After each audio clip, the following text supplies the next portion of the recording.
Hello students. So here we are going to discuss the next chapter, that is refraction. Light का हमने first part पढ़ लिया, अब second part देखते हैं रिफ्रैक्शन में क्या चाहिए। तो एक बार पहले चैप्टर का आउटलाइन देख लेते हैं कि हमें इसमें पढ़ना क्या क्या। सबसे पहले हमें देखना है बेसिकली रिफ्रैक्शन होता क्या है, तो बेसिक फिनोमेना देखना है, फिर इसका रीज़न क्या होता है, कॉज क्या है, फिर हम देखेंगे ऑप्टिकली डेंसर मीडियम या रेयर मीडियम क्या होता है, फिर लाइट अगर इंसिडेंट कराई जाती है rare medium to denser medium तो क्या इफेक्ट पड़ता है, या फिर हम डेंसर टू रेयर अगर डालते हैं तो उसमें क्या इफेक्ट पड़ता है। फिर हम देखेंगे नेक्स्ट हम देखेंगे साइमल्टेनियस मीडिया इंटरचेंज करें, दैट मीन्स हम रेयर टू डेंसर फिर डेंसर टू रेयर जाते हैं तो उस केस में क्या इफेक्ट पड़ता है। इसमें हम दो नए टर्म्स सीखेंगे, दैट इज़ इमल्जेंट रे और लेटरल डिस्प्लेसमेंट क्या होता है। फिर इंसिडेंट एंगल को अगर हम चेंज करते हैं तो उनके क्या क्या केसेस बनते हैं।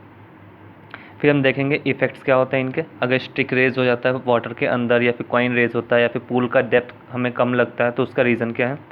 फिर रिफ्रैक्शन के लॉस देखेंगे, रिफ्रैक्टिव इंडेक्स क्या होता है। फिर हम नेक्स्ट बात करेंगे लेंसेज के बारे में, और फिर लेंस में हम देखेंगे इमेज फॉर्मेशन कैसे होता है, साइन कन्वेंशन फार्मूला उसके लिए क्या है, लेंस फार्मूला क्या होता है, पावर क्या होता है, और लास्ट हम फिर न्यूमेरिकल्स देखेंगे इस पूरे चैप्टर में। चलिए पहले स्टार्ट करते हैं रिफ्रैक्शन होता क्या है। अब सबसे पहले बात करते हैं, अभी हमारे पास क्या था, हम एक मीडियम की ही बात कर रहे थे, दैट इज़ एयर मीडियम की बात कर रहे थे। अब हुआ क्या, एयर मीडियम से खाली काम चलने वाला नहीं था। क्या हुआ कि कभी कभी क्या लाइट के केस में क्या होता था, वो एक मीडियम के अलावा दूसरे मीडियम में भी एंटर कर रही थी। क्लियर है। तो दूसरे मीडियम में एंटर करने से मतलब क्या हुआ, यहाँ पर एक और मीडियम प्रेजेंट था, दैट इज़ मीडियम नंबर 2। अब मीडियम 2 आपका ग्लास भी हो सकता है, वाटर या फिर एनी मीडिया। क्लियर है। तो हुआ क्या यहाँ पर, सबसे पहले अगर रिफ्लेक्शन का केस देखते हैं तो रिफ्लेक्शन केस में क्या होता है, यहाँ से लाइट जिस भी एंगल पे आती थी नॉर्मल से सेम एंगल पर वो बेंड होने के बाद वो सेम मीडियम में वो रिटर्न चली जाती थी। लेकिन अब क्या होगा, अब अगर मैं यहाँ पे एक दूसरा मीडियम चाहे वो वाटर ले लूँ, मैं भी वाटर केस लेता हूँ, तो वाटर केस में क्या होगा, जब यहाँ पे लाइट एंटर करेगी तो एंटर करने के बाद क्या होगा, मोस्ट ऑफ द लाइट का पार्ट क्या होगा, यहाँ से वो रिफ्रैक्ट होगा, दैट मीन्स यहाँ से वो अपनी डायरेक्शन चेंज करता है। चेंज करने का कारण क्या होता है, वो अपने पाथ से या तो वो डेविएट हम कह सकते हैं या फिर अपने पाथ से वो बेंड कर जाता है। तो रिफ्रैक्शन का जो मेन फिनोमेना है या बेसिक डेफिनेशन यही है, the change in direction of light when it passes from one medium to another medium obliquely. अब यहाँ पे एक और वर्ड यूज़ किया गया ऑब्लिक्यूली। ऑब्लिक्यूली का मतलब क्या है, हम जब लाइट को इंसिडेंट कराएंगे तो किसी पर्टिकुलर एंगल पर 90 डिग्री और 0 एंगल की डिग्री को छोड़ करके हम किसी दूसरे एंगल पर हम एंटर कराएंगे, तो उस हमें केस को स्टडी करना है। तो या तो हम कह सकते हैं लाइट की बेंडिंग, किसी एंगल पर अपने या अपने पाथ से डेविएट होना, उसी को हम क्या कहेंगे, रिफ्रैक्शन। अब यहाँ पर रिफ्लेक्शन में जनरली हम देखते थे इन रिफ्लेक्शन केस में इंसिडेंस एंगल और रिफ्लेक्शन एंगल इक्वल हुआ करते थे, लेकिन इस केस में जरूरी नहीं आपका इंसिडेंस और रिफ्लेक्शन एंगल इक्वल हो, ये हो भी सकते हैं इक्वल, ये नहीं भी हो सकते हैं। दैट मीन्स ज़्यादातर केस में क्या होता है, रिफ्रैक्शन एंगल या तो इससे बड़ा होता है या फिर इससे क्या होगा, छोटा होता है। क्लियर है, या तो इससे बड़ा हो जाएगा या फिर इससे केस में छोटा हो जाएगा। क्लियर है। फिर नेक्स्ट बात करते हैं कॉज, इसका रीज़न क्या है। लाइट अगर अपने पाथ से बेंड हो रही है तो उसका रीज़न क्या है। अब रीज़न क्या हुआ, हमारे पास दो टाइप के मीडियम थे, एक तो आपका था रेयर मीडियम, दूसरा था आपका denser medium. Rare medium denser medium क्या होता है, ऐसे मीडियम जिनकी डेंसिटी क्या हो, लो हो, तो उन्हें हम क्या कहेंगे, रेयर मीडियम, और जिनकी डेंसिटी हाई हो उसे हम क्या कहेंगे, डेंसर मीडियम। या फिर हम ऑप्टिक्स का पार्ट पढ़ रहे हैं तो भी ऑप्टिक्स के केस में क्या आएगा, जिस भी मीडियम की में लाइट की स्पीड ऑफ लाइट अगर लो है तो उसे हम क्या कहेंगे, सॉरी स्पीड ऑफ लाइट क्या है, हाई है, तो हम कहेंगे रेयर मीडियम है। अगर स्पीड ऑफ लाइट क्या हो जाए, लो हो जाए, स्पीड ऑफ लाइट क्या हो जाए, लो हो जाए, तो उसे हम क्या कहेंगे, डेंसर मीडियम। अब हुआ क्या एक्चुअली में, जब लाइट एक मीडियम से दूसरे मीडियम में ट्रैवल करती है तो उस केस में पहले यहाँ पे लाइट वो रेयर मीडियम है तो उसकी स्पीड क्या थी, 3 × 10⁸ मीटर पर सेकेंड। अब होता क्या है, यहाँ पर लाइट जब दूसरे मीडियम में एंटर करती है तो स्पीड कुछ ना कुछ उसकी घट जाती है, दैट मीन्स लाइट की स्पीड क्या करती है, डिफ़र करती है। डिफ़र का मतलब चेंज होती है, एक मीडियम से दूसरे मीडियम में जाती है। तो यहाँ पे क्या होता है, इसी लाइट के जो पाथ हुआ, अब यहाँ पर मान ले जैसे ग्लास मीडियम है तो उसमें स्पीड होगी 2 × 10⁸ मीटर पर सेकंड अगर स्पीड है, तो यहाँ पे स्पीड में एक ह्यूज डिफरेंस आया। तो इस डिफरेंस को ओवरकम करने के लिए क्या करती है लाइट, अपने पाथ से वो डेविएट हो जाती है या फिर हम कहें बेंड हो जाती है। क्लियर है। दूसरी चीज़ हमें क्या देखना था, अब अगर मीडियम हमारे पास दो टाइप के हैं, रेयर मीडियम और डेंसर मीडियम, तो दोनों मीडियम के केस में क्या होगा, दो केसेस बनते हैं, जब रेयर टू डेंसर कोई लाइट ट्रेवल करे या फिर डेंसर टू रेयर ट्रेवल करे। अब अगर कोई लाइट आपकी है वो रेयर टू डेंसर जा रही है, दैट मीन्स एयर मीडियम से किसी नेक्स्ट मीडियम जिसकी डेंसिटी क्या है, हाई है, उसमें ट्रैवल करती है, तो उस केस में क्या होता है, अगर मैं यहाँ पर नॉर्मल ड्रॉ करता हूँ तो हमेशा light towards the normal bend होती है। क्लियर है।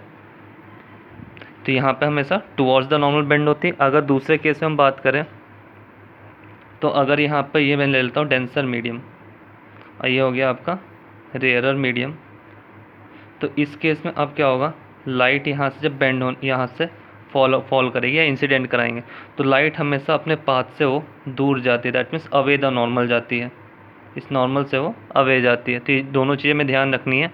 न्यूमेरिकल क्वेश्चंस MCQs बनते हैं यहाँ पे कि रेयर टू डेंसर मीडियम जाता है तो लाइट हमेशा टुवर्ड्स द नॉर्मल बेंड होती है, और डेंसर टू रेयर अगर ट्रेवल करता है तो उस केस में away from the normal bend हो जाती है। नेक्स्ट हम बात करते हैं साइमल्टेनियस मीडिया इंटरचेंज। अब इसमें क्या होगा, अगर लाइट हमारे पास क्या है, अभी ग्लास स्लैब ले रहा हूँ, अब क्या है यहाँ पर मीडियम क्या है, एयर मीडियम है, ये आपका glass that is denser medium, और फिर नेक्स्ट यहाँ पर क्या है, एयर है। तो इस केस में क्या हो रहा है, मीडिया कंटिन्यूस इंटरचेंज हो रहा है। तो सबसे पहले जब लाइट यहाँ से इंसिडेंट कराएगी किसी एंगल पर, ऑब्लिकली एंगल पर इंसिडेंट कराएगी, तो यहाँ से जब मैं नॉर्मल ड्रॉ करता हूँ, इस नॉर्मल का नाम लेता हूँ एन प्राइम, यहाँ से इंसिडेंट कराएगी दैट इज़ इंसिडेंट एंगल। तो यहाँ से लाइट क्या हो, जब rare medium to denser medium जाए तो हमेशा टुवर्ड्स द नॉर्मल बेंड होगा। अब यहाँ से क्या होता है, ये जिस पाथ पे आई थी उसी के पैरेलली वो निकलना चाहते हैं, जब यहाँ से वो ट्रैवल करेगी तो यहाँ से फिर से जब एक नॉर्मल ड्रॉप करता है तो यहाँ से देखोगे, जब इस लाइट को हम देखें तो अगर इस लाइट को, इंसिडेंट लाइट को अगर आगे ट्रेस किया जाए तो जो नेक्स्ट लाइट यहाँ से आपके यहाँ से निकलते, इस रे का नाम दिया गया, निकलने के बाद इसे नाम दिया गया इमल्जेंट रे। क्लियर है। और इस एंगल को नाम दिया गया इमल्जेंस एंगल। ये आपका हो गया रिफ्रैक्टेड एंगल। तो यहाँ से ये आपका था ओरिजिनल पाथ जिस पे उसको लाइट को हमने पाथ को ट्रेस किया गया। तो यहाँ पे क्या हुआ, अब लाइट यहाँ से इंसिडेंट कराएगी, इंसिडेंट करने के बाद वो अपने टुवर्ड्स द नॉर्मल बेंड हुई, फिर यहाँ से फिर अवे फ्रॉम द नॉर्मल, फिर यहाँ से वो निकल गई पैरेलल पाथ पर। और इस यहाँ पर जो पाथ डिफरेंस आया, जो ओरिजिनल पाथ और आपका इमल्जेंट रे के बीच का पाथ डिफरेंस आया, उसी को हमने नाम दिया लेटरल डिस्प्लेसमेंट। अब मेनली जो रीज़न है वो हो क्यों रहा है, यहाँ से एक मीडिया से दूसरे मीडिया में जाने पर लाइट बेंड क्यों करे, उसका मेन रीज़न यही है, स्पीड ऑफ लाइट। लाइट अपने स्पीड को मेंटेन रखने के लिए ही क्या करती है, अपने पाथ से डेविएट होती है, जिससे अपने स्पीड को मेंटेन कर सके। क्योंकि होता क्या है, जब यहाँ पे हम लाइट को लेते हैं तो हम यहाँ पे सिर्फ सिंगल रे ड्रॉ कर रहे हैं, लेकिन एक्चुअली में सिंगल रे होती नहीं, वहाँ पे हमेशा क्या होता है, बंच ऑफ लाइट होती है, बंच ऑफ लाइट या फिर कहें बीम ऑफ लाइट। तो यहाँ पे कुछ लाइट पाथ जो होती हैं वो क्या होती है, ट्रेस करने के बाद इनके लिए कम डिस्टेंस ट्रैवल करना पड़ता है, तो ये क्या होते हैं, यहाँ से नॉर्मल से वो बेंड होकर यहाँ से वो निकल गई, तो ये तो पाथ को जल्दी ट्रेस कर जाती है, फॉलो कर जाती है। लेकिन ये दूसरी वाली जो लाइट जो बाद में यहाँ पे स्ट्राइक की, तो यहाँ से वो बाद में निकलते, तो बाद में निकलने का कारण क्या होता है, अपने स्पीड को मेंटेन रखने के लिए क्या करती है, वो अपने पाथ से वो बेंड होना स्टार्ट कर देती है। तो कुछ तो लाइट पहले निकल गई, कुछ लाइट इसके बाद निकलती हैं, तो अपने जैसे निकलते हो क्या करती है, यहाँ से निकलने बाद स्पीड को मेंटेन करना चाहती है, इसलिए अपने पाथ से वो डेविएट हो जाती हैं। क्लियर है। फिर नेक्स्ट बात करते हैं हम इंसिडेंट केसेस के, कि इंसिडेंस एंगल अगर चेंज करे तो क्या केस फ़र्क पड़ता है। अब फिर से मैं ग्लास स्लैब ही ले रहा हूँ। अब ग्लास स्लैब में अगर मैं लाइट को 90 डिग्री पे इंसिडेंट कराता हूँ तो उस केस में लाइट यहाँ से बिल्कुल अपने स्ट्रेट पाथ पे ही यहाँ से वो निकल जाएगी, इसमें कोई भी चेंजेस नहीं आएगा, अपने पाथ से वो डेविएट नहीं होगी, बिल्कुल स्ट्रेट पाथ फॉलो करता वो निकल जाएगा। या फिर हम ज़ीरो एंगल पर अगर ट्रेस कराते हैं यहाँ पर, तो यहाँ पर वो इसके मीडिया के सरफेस को ही टच करता हुआ यहाँ से वो निकल जाएगा। क्लियर है। इसके बाद हम देखते हैं इफ़ेक्ट्स कुछ।